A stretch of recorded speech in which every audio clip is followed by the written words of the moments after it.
দোস্ত, যদি আপনার শীতের সময় শরীরে ঠান্ডা লাগে তাহলে আপনার বউয়ের পাশে যান। বলছি দাদা, তোমার তো বউ আছে, তুমি তো কিছুদিন আগে বিয়ে করলা, তোমার বউ তো তোমার শরীর থেকে উপর থেকে নিচ অব্দি সবকিছু গরম করে দেবে। কিন্তু যারা সিঙ্গেল, যাদের এখনো বিয়ে হয়নি, মানে আমার মতো ছেলেদের, তাদের কি হবে বলো? তাদের তো ঠান্ডার দিনে ঠান্ডাই লাগবে, তাই না? আর নিজে হচ্ছে বউয়ের পাশে বসে শরীরটা গরম করে নিচ্ছ।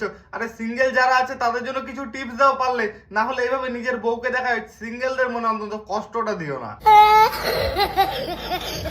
1 থেকে 2 ঘন্টা কথা বলবেন।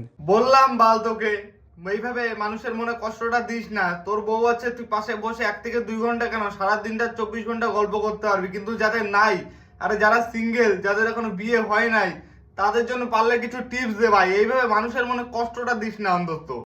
শোনা গো, আমার খুব কষ্ট যে বলো।